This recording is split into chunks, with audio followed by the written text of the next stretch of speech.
Bismillahirrahmanirrahim. Assalamualaikum warahmatullahi wabarakatuh. Selamat pagi anak-anak di rumah. Bagaimana kabar kalian hari ini? Semoga hari ini kalian semua dalam keadaan sehat walafiat. Bertemu kembali bersama Purani dalam pembelajaran Bahasa Indonesia. Dalam pembelajaran Bahasa Indonesia hari ini kita masih akan belajar di tema 2, yaitu selalu berhemat energi. Mungkin pada pembelajaran sebelumnya atau pada pertemuan-pertemuan sebelumnya kalian sudah belajar mengenai wawancara ya. Ada mengenal teks wawancara, kemudian membuat pertanyaan-pertanyaan mengenai wawancara dengan benar ya. Dan yang terakhir kalian mengenal tentang kata baku dan kata tidak baku. Nah, pada pertemuan kali ini tujuan pembelajaran kita yaitu diharapkan nanti setelah selesai pembelajaran kalian dapat membuat laporan hasil wawancara dengan tepat.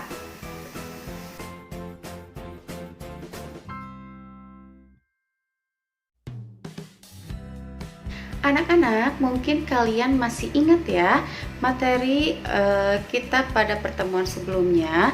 Kalian sudah pernah mempraktekkan kegiatan atau melakukan wawancara dengan narasumber ya, yaitu yang diwakili oleh anggota keluarga kalian. Nah, di dalam melakukan wawancara itu nanti akan ada membuat laporan hasil wawancaranya. Jadi ketika kalian setelah selesai melakukan kegiatan wawancara dengan narasumber, nanti ada laporan yang harus kalian buat selama kalian melakukan kegiatan wawancara. Nah, dalam melakukan atau membuat laporan hasil wawancara ada 7 hal atau 7 langkah yang harus kalian ketahui dan harus kalian laksanakan. Apa saja sih 7 langkah tersebut? Mari kita simak penjelasannya. Bagian-bagian yang harus ada dalam membuat laporan hasil wawancara. Yang pertama adalah latar belakang wawancara. Dalam latar belakang wawancara ini yaitu menjelaskan tentang alasan mengapa kamu melakukan wawancara kepada narasumber. Kemudian yang kedua yaitu tujuan wawancara. Tujuan wawancara menjelaskan tujuan dan maksud kalian mewawancarai narasumber. Kemudian yang ketiga yaitu topik wawancara. Topik wawancara di sini kalian menjelaskan tema atau topik wawancara yang kamu lakukan. Lalu yang keempat adalah waktu dan tempat wawancara. Dalam kegiatan wawancara kalian harus menuliskan waktu yang terdiri dari hari, tanggal, dan juga jam serta lokasi saat kalian melakukan wawancara. Dan yang kelima yaitu nama pewawancara serta narasumber. Kalian harus menuliskan nama pewawancara dan nama narasumber secara lengkap. Kemudian yang keenam adalah hasil wawancara. Dalam hasil wawancara, kalian harus menjelaskan seluruh informasi yang kalian dapatkan dari narasumber selama wawancara. Kemudian yang ketujuh adalah kesimpulan wawancara.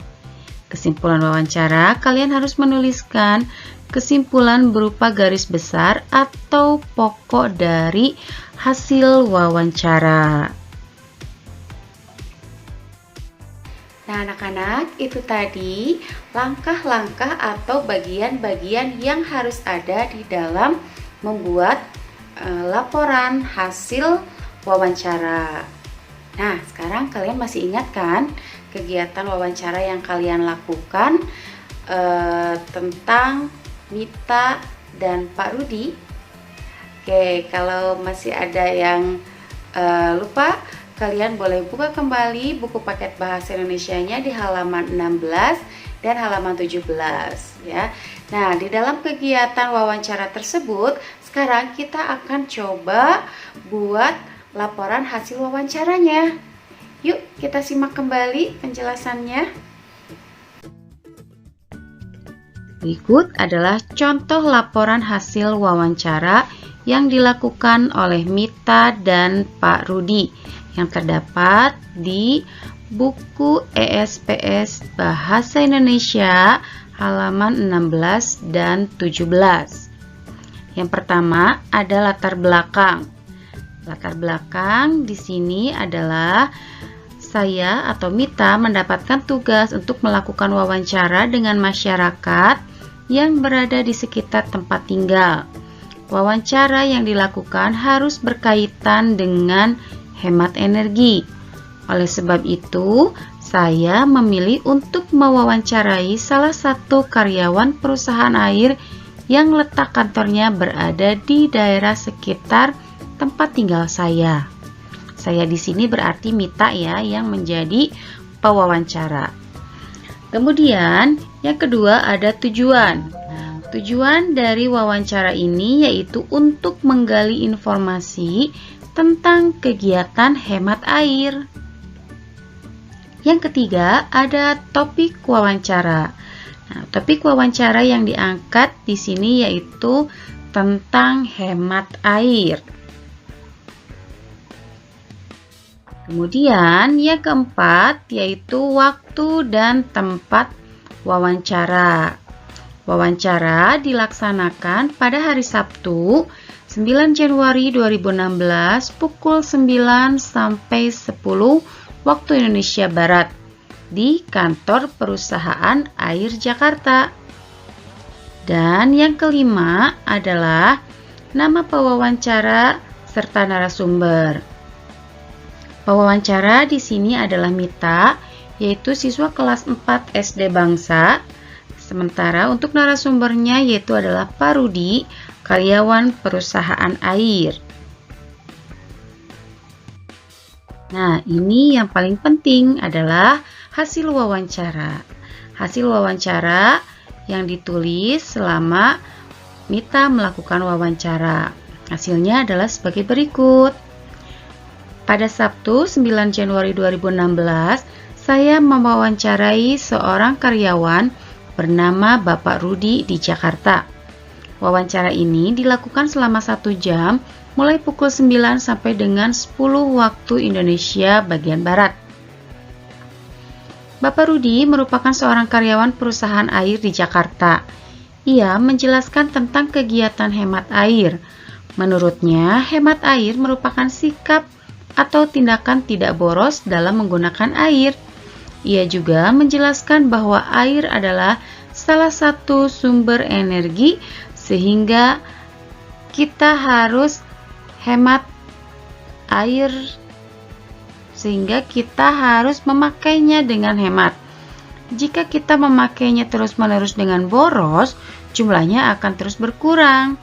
Jika jumlah air terus berkurang, suatu saat kita akan mengalami kekeringan dan kekurangan air. Pak Rudi juga menjelaskan ada beberapa kegiatan atau cara untuk menghemat air. Pertama, menggunakan air seperlunya.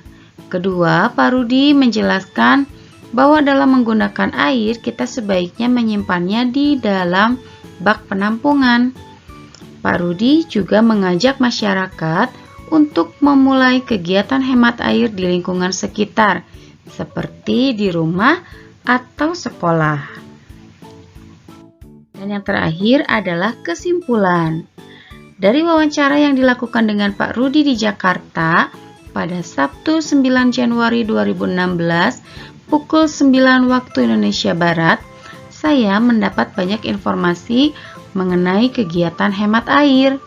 Sebagai seorang karyawan perusahaan air di Jakarta, Pak Rudi menjelaskan beberapa kegiatan untuk menghemat air. Kegiatan pertama yaitu menggunakan air seperlunya, dan yang kedua yaitu menggunakan bak penampungan untuk menyimpan atau menampung air.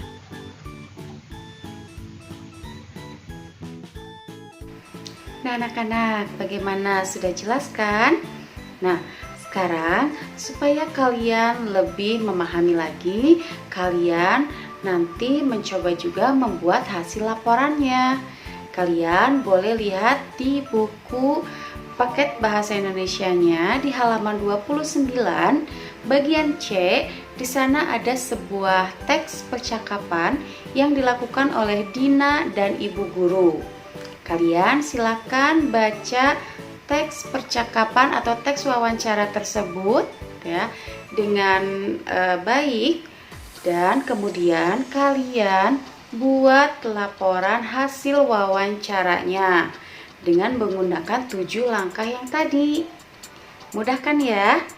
Oke, baik, kalau begitu untuk pembelajaran hari ini mudah-mudahan apa yang Ibu sampaikan bisa kalian pahami dan kalian juga bisa mempraktekannya.